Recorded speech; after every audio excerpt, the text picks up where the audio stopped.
What's good, sana kwaje, mimi naitwa Chris Favors. Karibu tena kushare exclusive interview hii, na leo niko na miongoni mwa wadada ambao hapo muda mrefu sana kwenye industry, wameshafanya mengi makubwa. Kuna muda alichukua break kwa maana ya kupumzika, lakini amerudi tena na anaendelea kufanya kama hajawahi kuondoka, au sio? Anaitwa Baby Madaha. Kama ulifuatilia BSS mwaka 2008, hopefully unamkumbuka kwa sababu alikuwa ni miongoni mwa washiriki wa BSS kwa mwaka 2008. Lakini baada ya hapo akatoa album 2 na mambo mengi kwenye muziki, bila kusahau Amore, wimbo ambao ulifanya vizuri sana. Nakumbuka mimi nilikuwa nausikiliza kitambo hicho. Ni miongoni mwa ngoma ambazo kizazi cha sasa hivi huwezi kusema hawaifahamu. Amore ilikuwa bonge moja ya ngoma. Mambo vipi Baby Madaha? Mambo poa. Uko sawa? Yeah, I'm so happy, nimefurahi sana kukuona. I say yep. Me too. Happy New Year. Happy New Year to you too. 2021 imeanzaje kwako? Imeanza poa. Yeah. Back to business sasa hivi, sio kusema kwamba yani nimechukua tena break. No, I'm back to the business. Yeah, kama hujawahi kuondoka wanasema. Kama nilikuwa sijawahi kuondoka, yeah. Okay. Today so chuja. Okay. Na plans zimekaaje? Kwa sababu naelewa kila mtu ameamka mwaka huu anataka mipango yake mingi sana iende sawa. Unajua 2020 wengi walitegemea makubwa, lakini haikuwa hivyo kutokana na masuala ya COVID. Kwako wewe zimeanza vipi? COVID haikuwa affect that much. Kwa hiyo nimefanikiwa kutoa ngoma kupitia 2020, 2021 ambao nilitoa December, wakati nafanya Serengeti Music Festival, na nikatoa ngoma yangu Umenikoroga. So hiyo ni ngoma yangu ya kwanza kabisa 2020-2021. Yeah, so matarajio yangu ni kwamba ni back to back right now. So nadondosha lingine soon. That is surprise even. Okay, ni kama surprise nasema. Haufahamu tarehe ngapi? Hiyo inakuwa ni surprise kwa sababu mashabiki walikuwa na kiu sana. So nataka ni wape yani, kama vile unaletea chips kuku alafu unaletea tena nini kepe yai, unaletea pilau. Yeah. Nice. Turudi nyuma kidogo kwa watu ambao wanakufuatilia wanafahamu kuna muda Baby Madaha alipotea kabisa, alikuwa asikiki kwenye muziki. Nakumbuka ulishiriki BSS mwaka 2008, baada ya hapo ukaenda India ukarecord album moja, Amor ndo ya kwanza. And then ukarudi Nairobi, sio? Ukaenda kurecord Black, na ilikuwa ni Black album. Tuzungumze kwanza kutokana na hizi situation yote. Kwanza hizi movement tangu umeanza kutoka BSS ukatoa album chini ya Pilipili Entertainment na vitu vingine. Okay, Pilipili Entertainment ndio baada ya BSS nilikuwa nao, nikaenda India, then nikarekodi.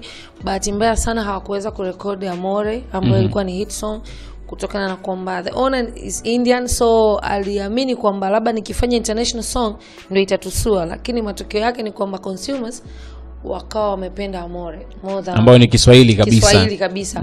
Na hilo ndo tunalopata challenge kubwa sana kwenye thank you.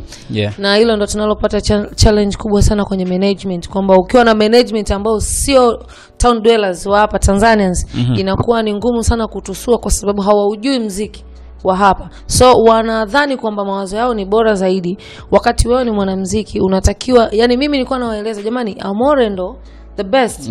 Wao wanakataa, wananiambia no, Indian food ndo the best. So hiyo ikapeleka progress ikawa low.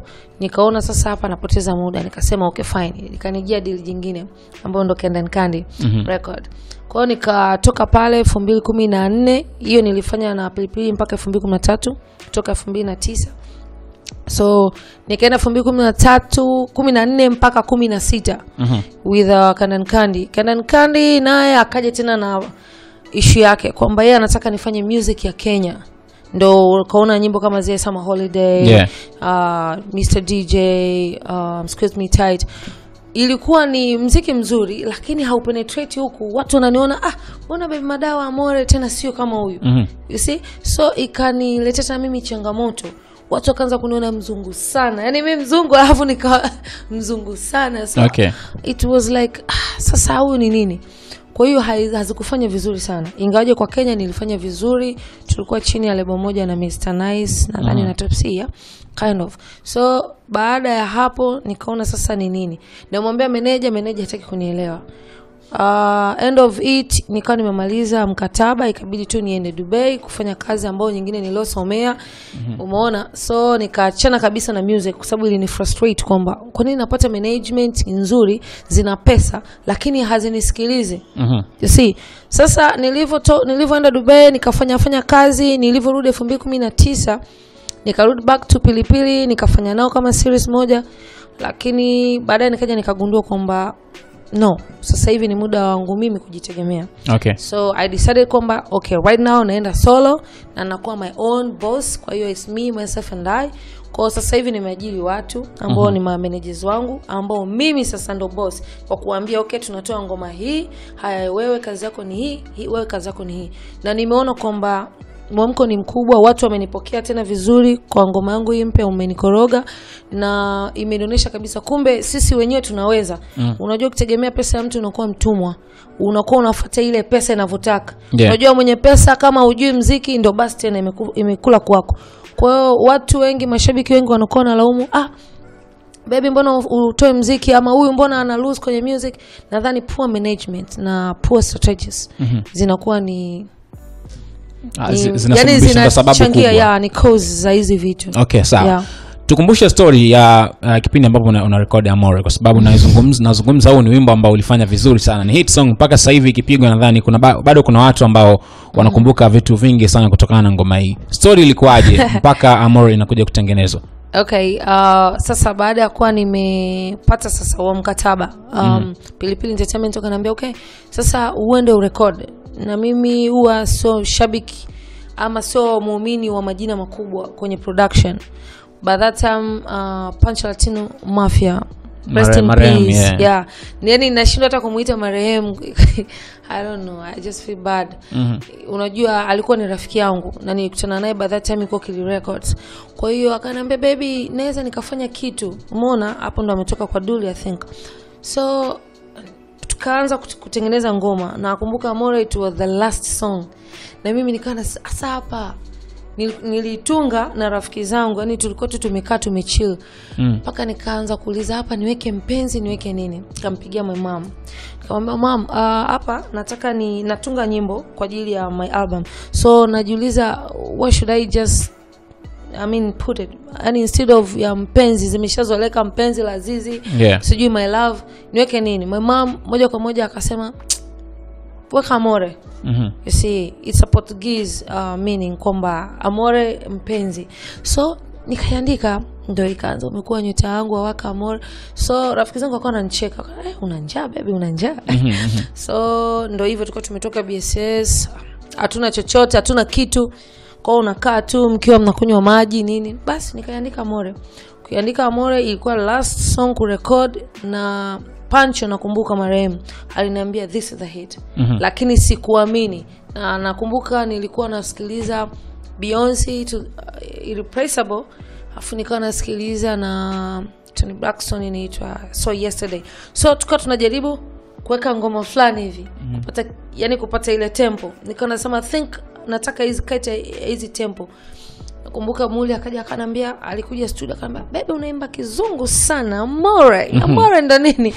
Lakini kama ilivyokuwa ni kwamba kama Pancho alivyotabiri marehemu, basi watu wakaipenda, watu wakaikubali. Hata mimi mwenyewe najiulizaga hayo mashairi nilikuwa namwimbia nani. By that time nilikuwa single, sina mtu, niko njaa. Okay.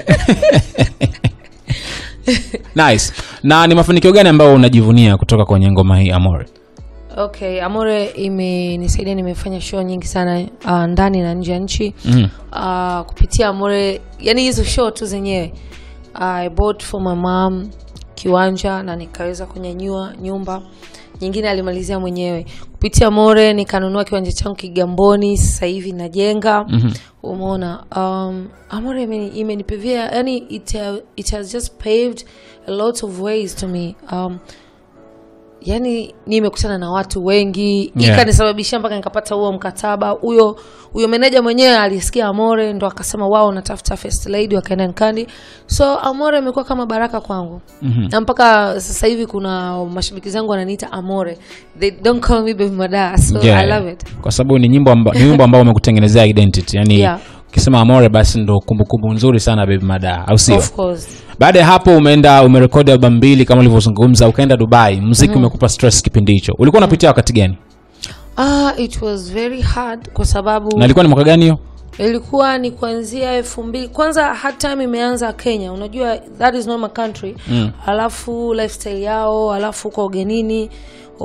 Umeona kuanzia 2014 so nikaanza kupata zile stress za kuwapo chini ya mtu, unajua, alafu so kwetu, alafu unatakiwa ufuate vile inavyokuwa, na unaona kabisa huu muziki hauwezi kupenetrate na watu hawezi kunielewa, lakini boss ana insist you must do this. Umeona, ndio Kenya ndio, lakini that is not my home. Yani nataka ni bang home, nataka ni heshimike nyumbani. Kwa hiyo baada ya hapo kwa kweli ilinipekea stress, nika gain sana weight. Kwa sababu sasa nikawa mnene sana. Nikawa mnene, ukiwa na stress unanenepa? Trust me, kwa sababu unajua biological mwili unakuaga unajikonsole. Either mtu mwingine atataka sana kunywa pombe, mtu mwingine ataingia kwenye uraibu, mtu mwingine atakula sana bila mpangilio, mtu mwingine itabidi tu alale. Yani ina maana yani unakopa unasema sasa nafanya nini? Kwa hiyo stress mimi kwangu mimi zimepelekea kuongezeka mpaka kilo 90 because I was eating a lot, unajua? Yani chochote kile kwa sababu unasikia hasira, hata nifanyeje? You see, management ndio hiyo umeshaingia mkataba, na nawaonya kwa kweli wanamuziki wenzangu tuangalie sana hizi contracts tunazo sign. Mimi niliona pale 50 million and I was like wow, sasa naenda kimataifa, naenda East Africa, lakini niliokuja kuyakuta kwenye nini management nzima, it was a torture. Mr. Nice was there, na yeye mwenyewe anaweza akaongezea kwenye lebo moja. Yeah. The guy was very hostile. Ikabidi sasa nitafute msaada wa kisheria kuterminate. Umeona, kuterminate huo mkataba, kwa sababu it was sasa ikawa yani ni tatizo kwangu. Nilikuwa na stress na nisingekuwa strong na nisingekuwa namtanguliza Mwenyezi Mungu, pengine na mimi labda ningeingia kwenye uraibu wa madawa kulevya ama kunywa pombe kupita kiasi. Kwa sababu just imagine unataka utoe ngoma, umeingia studio, unaona kabisa kwamba hii ni hit, na producer anakuambia kabisa kwa kweli kwa hii ni hit, alafu boss kwa sababu tu yeye ndo mwenye pesa, ndio anayetoa pesa, anakuja anakuambia no, nataka uimbe Kiingereza, huku Kenya hatukuelewi. Umeona, sasa ni nini?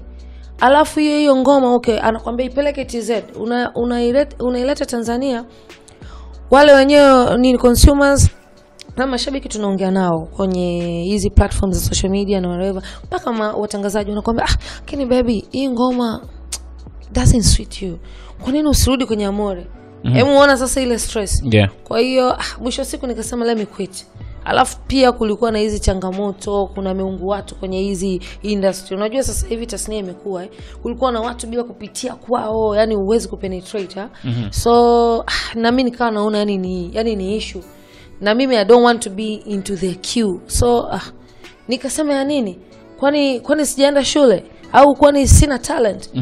Wakati wa Mungu ni wakati sahihi. So nikasema alhamdulillah, quit, nikasema let me just relax, then nikaenda zangu Dubai. Tutakuja kuzungumza baadaye story ya Dubai. Nataka uniambie kwanza kwa sababu kihistoria wasanii wengi ambao walipitia katika stress kama ambavyo umepitia walijikuta wanaangukia pabaya kwa maana ya kutumia madawa kama ambavyo umezungumza, na wengine ndio wanapotea kabisa. Kitu gani ambacho kilimfanya Baby Madaha asiingie kwenye mambo haya, madawa na vitu vingine, pengine akaamua kwenda kujikita zaidi kufanya kazi na kuacha muziki?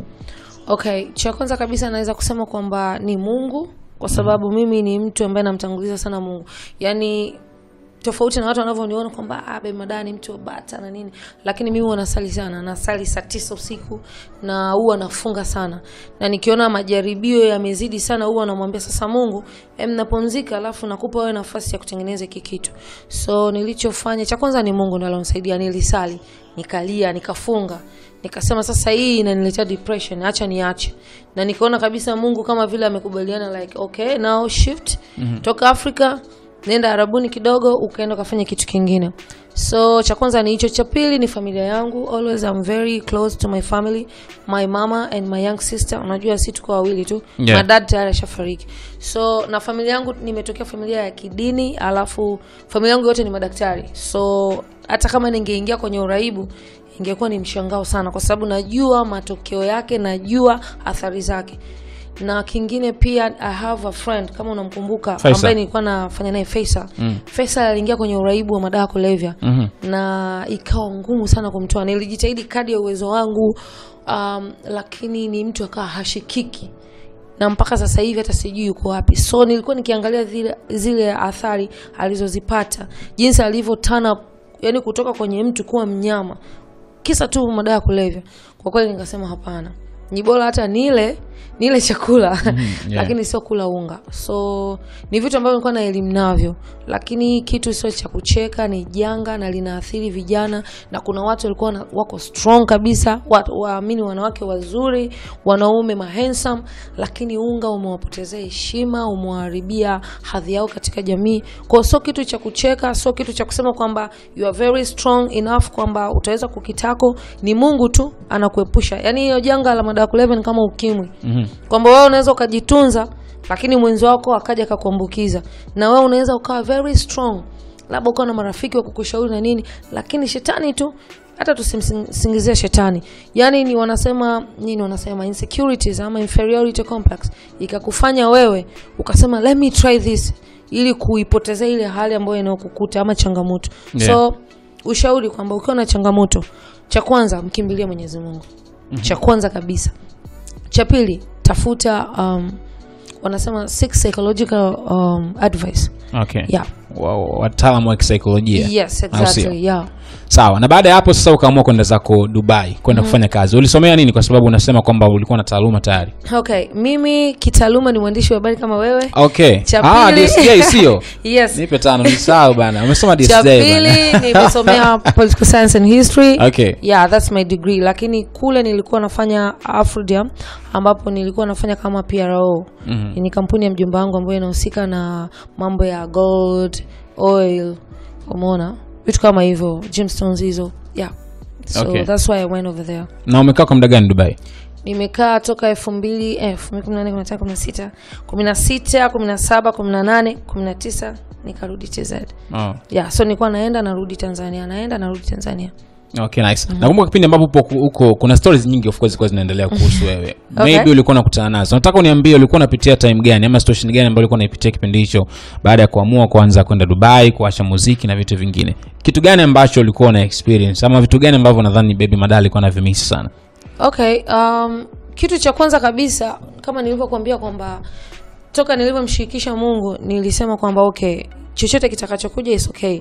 Unajua kitu kinachoingiza hata wengi kwenye uraibu ni ile hali ya kusema kwamba nilikuwa napapatikio zamani, Madaha amore, halafu sasa hivi ana ngoma, yupo tu kitaa, umeona? Yuko mtu kawaida.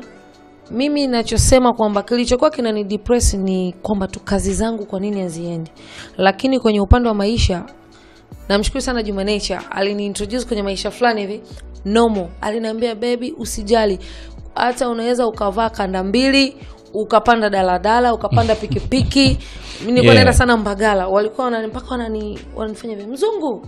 Muona by that time. Lakini kwa hiyo nikaja nikagundua kumbe kuna maisha fulani hivi. Mimi namuadmire sana JUMA NATURE. Big up to you. Kwa hiyo aliniintroduce kwenye maisha fulani hivi ambao tayari nishaanza kuyaishi.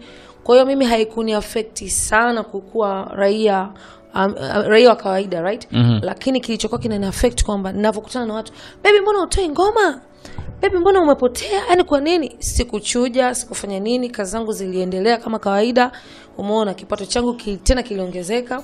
Umeona kwa sababu niliseto, lakini sasa kilichokuwa kinanichusha kugain weight. Na ulikuwa kibonge sana. Unajua ile depression, yani ile unajua yani unakula yani unasikia hasira, unasema sasa hapa nifanyeje? Alafu nilikuwa sina way out. Yani unafanya kazi lakini mind yako inakwambia lakini mbona una kipaji kwenye muziki? Alafu kila siku unakutana na watu wapya. Wewe ulikuwa unaimba yani mpaka najiuliza sijui nibadilishe sura niyo kama. So nadhani hiyo ndio kilichokuwa kinanikera zaidi, na changamoto kubwa nilokutana nayo ndio hiyo. Lakini swala la mimi kupanda daladala, sijui mtu kutonitambua, kwangu mimi haikuniathiri sana kwa sababu kwanza ilinipa amani. Kitu kilichokuwa kinaninyima amani nikikutana na mtu, "Hivi wewe ulikuwa naimba? Wewe ndio ulitoa amore? Kwa nini uko kimya?" Naona kumbe bado watu wananihitaji. Alafu mbona mimi yani ndio sifanye? Afu ukiangalia huku ndo hivyo sasa, uko na management fields, uweze kufanya music kwa sababu umekatisha mkataba. Watakusuu. Na hiyo milioni 600 sina. Ulisahau. Okay, sawa. Mkataba wako ulikuwa shilingi ngapi? Lakini sio milioni 600, sio? Yeah, mkataba wangu by that time ilikuwa ni 50 million. Sasa, yeah. Kwa hiyo ukikatisha mkataba ina maana yule urudishe pesa zao. Alafu sasa mimi mwenyewe mbaili mangi wa kike nikasema lo, hapa ngoja nimpotezee kwanza.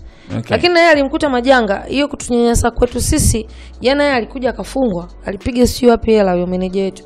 Akafungwa hapa Tanzania. I think ilikuwa 3 years or whatever. Basi na yeye akamkuta. Okay. Okay, nice. So Dubai umekaa miaka yote hiyo, ulikuwa ni mtu ambaye uko busy sana na kazi, muziki ukauacha kabisa kwa maana kwamba ulikuwa sio tena unajihusisha hata kurekodi ama kufanya chochote kile. Yeah, that's true. Maisha yalikuwaje kipindi hicho? Maisha yalikuwa poa kwa sababu I used just to stay at my uncle's place, kwa sleepy kodi, sifanye nini. So hela yangu nilikuwa naitunza kabisa, namtumia mama tu kwa sababu I don't have that big family. Namtumia mom and my young sister. Basi simple. Kwa hiyo yani hela yangu ilikuwa inakaa bank, that's all. Sipangi huku wala nini, kwa hiyo nakaa kule. Huku nikija my young sister just over there ndo alikuwa anakaa kwangu, so hivyo. Yeah. Kwa hiyo maisha yalikuwa ni easy, kutoka kazini kurudi nyumbani, house girl tayari shapika, unakula, unalala, kesho yake kazini, hivyo. Yani ikawa tena another life kabisa. Yeah. Kuna time ulishawahi kujutia kufanya muziki? No. Tukio gani ambalo unalikumbuka lilikufanya pengine uone no, hebu kwanza mbona kama napitia maumivu makali sana, achilia mbali manyanyaso ya management na vitu vingine ambalo umekutana nalo kwenye muziki? Okay. Nakumbuka tulitoroka, kuna show fulani hivi. Tulienda Fiesta alafu then tukatoroka. Tukaenda sehemu moja panaitwa Runzewe. Bwana kilichotukuta Runzewe huko kupita Geita. Okay. By that time kulikuwa hakuna kituo cha polisi. Kumbe waasi wanakuaga wanatoka mwana wale wako. By that time walikuaga wanatoka. Sasa siku hiyo wakawa kama vile wamekuja kustarehe. Unaona? Ni rebels hao. Tulikuwa na kina Richuani, kina Nature. Kwa nini huyo muasi asinipende mimi, na wameingia na mapanga na manini? Yaani ni sehemu fulani hivi ilikuwa imejitenga sana. By that time nakumbuka ilikuwa ni zamani, kwa hiyo kulikuwa hakuna kituo cha polisi. So the guy wanted just me, yani kuondoka na mimi. Ulikuwa ni mwanamke peke yako ama? Mwanamke peke yangu, si ndio hela sasa hiyo tunatafuta, inaitwa chakatuchaka. Hiyo incident sitakuja kuisahau. Yani mbio, Nature usimone vile ni mwembamba na rasta, lakini niliona kwamba kisigino kinagusa hapa. Msanii gani mwingine alikuwa wewe, Nature, nani mwingine? Mimi, Nature, FERUZI. Richuan. Okay. Ndugu, I said sitakuja kusahau Kayara. Yani wakasemaje wasanii hao kama vipi tuende nao msituni wakatuburudishe. Alafu huyu ndo atakuwa mama mtoto. Kumbuka kule wanakula si bia gani hizi kubwa zitwa Primus. Ndugu, I say na inspector na alikuwa hapo. Inspector Aaron. Inspector Simone na kitambi chake alikimbia. Ndugu, kilichotokea inakwambia yule ni bonge ya mtu. Jasho ananuka, jasho mwili mzima. Alafu unajua ile mijegeaje ile tunaangalia gazeti kwenye vibanda umiza Arnold. Ndio alikuwa nayo, yani zinalia. Mwanangu kwanza wameingia, watu wote kumbe pale wanawajuaga kwamba wale wakiingia wanakuja kula labda bata alafu wanarudi. Sikanipenda mimi bwana. Kasimamisha muziki. Kapare. Haya, mwanza kumchangia shemeji yenu, watu wakaanza kutoa 200, watu wanalazimisha kupiga makofi. Hiyo ilikuwa ni muda wa show ama nyimli kutoka katika eneo gani? Hakuna muda wa show, mimi ndo naimba Amore. Okay. Yule Nature lazimishwa aimbe ile Stack Them, akaimba akapela. Kwa jamaa waliingia kwenye show yenu yani. Ndio. Okay.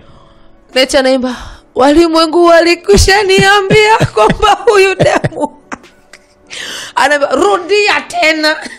Sio ilikuwa ni warundi wale. Men, chief. Yani baadaye sio akapigiwa, nadhani polisi walipewa kwamba taarifa kuna watu ambao hatuelewi wameingia na silaha. Kwa hiyo wakawa wanakuja sasa. Ndugu, sasa wale walivyoenda kujipanga sasa, kwa tunafanya vipi kabla hajaondoka na sisi? Ilibidi mimi ni relax, nikamwambia habi, honey, don't worry, it's okay. Nilikuwa sivuti sigara siku hiyo, nilivuta sigara, linanipa shika, vuta. Chief wameenda sasa, ndio wanajipanga kwamba inakopo vipi. Sisi nduki tulizotoka nazo. Tulienda kuikuta basi moja inaitwa Lushanga huko Machakani. Kumbe na penyewe hizo basi hazisimami, zinaogopa kutekwa. Okay. Kwanza kujitambulisha Nature. Mimi Nature. Mimi Richuani. Okay. I say hiyo incident kwa kweli nilipumzika muziki kama miezi 3 hivi. yani ni story ndefu, ila nimewapa tu kwa kifupi ni kwamba ilikuwa ni karibia tunatekwa, lakini Mungu akatunusuru. Tulivorudi tulikaa kimya, hakuna hata mtu yote aliyekuaga anajua. Yani nadhani hata wao wenyewe hawajai kusema. Yani hii ni exclusive. Bwana Nature pole sana say. Naoma kweli. Baby, tunafahamu sasa hivi ndio hivyo tena umerudi. Nataka kufahamu kitu ambacho sasa kimekushawishi kurejea kwenye muziki, kwa sababu ulifanya vizuri ukaenda ukajipa break, umeenda Dubai, umefanya kazi, ukaamua tena kurudi kwenye muziki. Okay. Kitu gani? Kitu ambacho kimenishawishi kwanza ni mashabiki wangu kwamba baby bado tunakuhitaji na uwezo unao au ni pati ya mashabiki, lakini mimi mwenyewe nikasema okay fine, uwezo ninao, nia ninayo, akili ninayo, nguvu ninayo. Umeona, I mean to my early 30s, kwa nini niache music wakati vitu vilivyokuwa vinanikwaza vyote havipo? Kwa sababu nilichokuwa nalia ni management, ambao sasa hivi nimeamua kujisimamia mwenyewe kwamba mimi nimeajiri watu. Kitu kingine kulikuwa na our music moguls, miungu watu ambao by that time platforms zilikuwa ni ndogo. Umeona, I mean chache. Umeona, sasa hivi platform kubwa, yani mimi nikitumia tu SNS ina maana yani mimi mwenyewe tayari nishapasua, ni mimi mwenyewe nishindwe. Kwa hiyo sasa hivi muziki tasnia imekuwa, tasnia imechange. Umeona kuna platforms kibao, unaweza kutumia tu Instagram ukatusua, YouTube tu ukamobilize mashabiki wako wakaenda YouTube ukapata hela yako vizuri. Na sasa hivi tuna digital marketing, digital platforms, platform, right? So sasa hivi muziki unaenda kule kwenye hizo. Kwa hiyo sasa hivi hakuna yale mambo ya kumsujudia mtu, sijui muziki wangu upigwe, sijui bila huyu au mimi sitaweza kusurvive. No. Kwa hiyo hivyo vitu vimenishawishi, na sasa hivi nimeona kwamba ni soko huria, so I can just do it on my own. Umeona? Sishindani na mtu, I'm just here, me myself and I, that's all. Okay. Tutakuja kuzungumza mwishoni kabisa wimbo wako Umenikoroga. Ni wimbo mpya ambao umetoka una wiki mbili. Of course ni wimbo mkali sana. Hongera kwa ulichokifanya. Asante. Nikuulize kitu kimoja. Kuna video niliona by the way mwaka juzi 2019. Ulikuwa wewe na Baba Diamond mlienda Tanga. Tulienda Magamba wanaitwa. Kwa nini mlikuwa wawili? Ilikuwa ni issue gani? Tulichaguliwa kama ambassadors wa hiyo msitu wa Magamba. Okay. Kupitia Wizara ya Maliasili na Utalii. Kwa hiyo tukao tumeenda kama wasanii kusema kwamba kuitangaza. So tulikula shavu, tukafanya kitu ambacho tunatakiwa tufanye, then basi mkataba ukaisha. It was like 3 months basi. Okay. Nice. Ni msanii gani ambaye yupo close sana na Madaha sasa hivi ambaye unaweza kukaa naye ukapiga naye story na zikanoga fresh tu? Nature. JUMA Nature. Yes. Kwa nini Nature? Kwamba ni mshikaji wako wa kitambo ama kuna nini kingine? Ni mshikaji wangu sana, alafu mimi namuelewa sana. So Nature. Nani ambaye unadhani amweze mkazungumza hata dakika 30 mkamaliza? Nani? Ambaruti, sijui Ambaruti. Kuna Ambaruru na Ambaruti, yupi unamaanisha hapo? Wote tu. Okay. Nitaongea nao nini sasa? Kwa nini? We don't cling, yani it's not my vibe, you see? Yani tutaongea nao nini? Unajua Nature ni my senior katika music. So atani advise kwamba baby pita huku, fanya hivi, fanya hivi. Alafu kwanza muziki wetu ndio maana tukafanya ile collaboration inaitwa Narudi Kijijini. Bonge moja la ngoma kwanza. Bonge la ngoma. Alafu watu wakuelewa kama vile huyu mzungu sana ataka kwa TMK wanaume. Na mimi napenda mtu ambaye yuko normal life yani mtu ambaye hacomplicate vitu vingi sana, kwa sababu mimi am not sister do. Sipendi kabisa yani mambo hayo, si mtu sio kujionesha.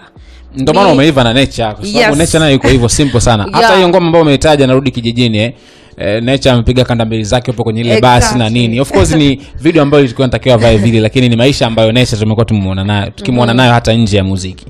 Right. Kwa hiyo mimi mshikaji wangu ambaye naweza nikapiga naye story, tukanywa, tukala, Nature. Okay. Sawa, Umenikoroga iko mjini na inafanya vizuri sasa hivi. Kidogo kuhusiana na ngoma yako hii, watu waweze kufahamu. Jamani, nimetoa ngoma mpya inaitwa Umenikoroga. Nimezungumzia wale watu ambao wametekwa kimapenzi, wako ndembe, wamekufa, wamekorogeka, wamebwaga manyanga. Hawako tena na mpango wa kando, wako hivi. Umeona? That's the meaning of umenikoroga. Ni vibe fulani hivi, ni ngoma ya mapenzi lakini nimeweka katika Afro pop. So please go to my YouTube channel. Ni YouTube channel mpya sababu hii nyingine ya zamani niliona kwa sababu umeweka kwenye mpya. Yes. Yeah, so naomba mkani support mashabiki wangu, nimerudi na tunatarajia kuachia kitu kingine kipya very soon hapa. Yaani mwisho wa mwezi tu kinaingia kitu kingine. Nice. Nitaweka by the way wimbo wake kwenye description hapo, so utaenda moja kwa moja kuangalia kupitia interview hii hapa. Baby Madaha, sasa hivi status yako ikoje? Maana yake unaimba mapenzi. Wewe vipi? Wana nini? Sorry? Unaimba mapenzi. Status yako ikoje? Uko single ama upo kwenye mahusiano? Kwa sababu hatujasikia chochote kile. Ni kwamba nini? Wanafeli wapi mashemeji zetu? I'm single, ready to mingle. Please jamani, yoyote anadhani kama ana sifa, anakaribishwa. Kwa vigezo gani ambavyo unavitafuta kwa mwanaume? Cha kwanza uwe mcha Mungu, cha pili uwe na pesa yako mwenyewe kwa sababu mimi sio mlezi wa wana. Okay. Yeah, yani nikaushie kama so vibenteni vipite kushoto. Yeah, vibenteni sihitaji. Yeah, so uwe na pesa yako mwenyewe. Sitahitaji sana lakini nitahitaji mtu ambaye anaweza kunisupport. Cha tatu usinipangie mimi katika mambo ya music au film. Yani umenikuta hivi, niache hivyo.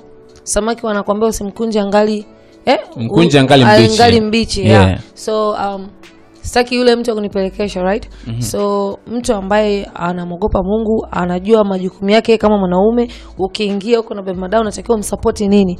Unatakiwa natakiwa nitoe video. So naanza bank wakati mwanaume upo. Unatakiwa utoboke mifuko. Hala? Okay. Nadhani mnasikia vizuri hapo. Kwa hiyo kama unajiona unatosha ama una hizo sifa, Baby Madaha anadai yuko single bwana, au sio? Maybe anaweza kujipatia mume kupitia interview hii, au sio? Exactly. Mimi naitwa Chris Favors, niko na Baby Madaha leo. Utamfahamu zaidi kumfuatilia kwenye page yake ya Instagram. Unasema jina gani sasa? Baby Madaha Music. Okay, nice. Na pia YouTube channel yake nitaweka link hapa. Kwa hiyo utaenda moja kwa moja kusubscribe na kumfuatilia, kuendelea kuangalia kile ambacho anakifanya kwenye muziki, lakini pia anaigiza masuala mengine ya movies. Next time nadhani nitakuja kuzungumza. Leo at least tuipe time kwanza umenikoroga ili iweze kuwafikia mashabiki ambao pengine walimiss na walikuwa hawajui kama Baby Madaha amerudi na anafanya muziki kama kawaida. Kutokea kwenye Amor album 2, sasa hivi ana umenikoroga. See you guys next time.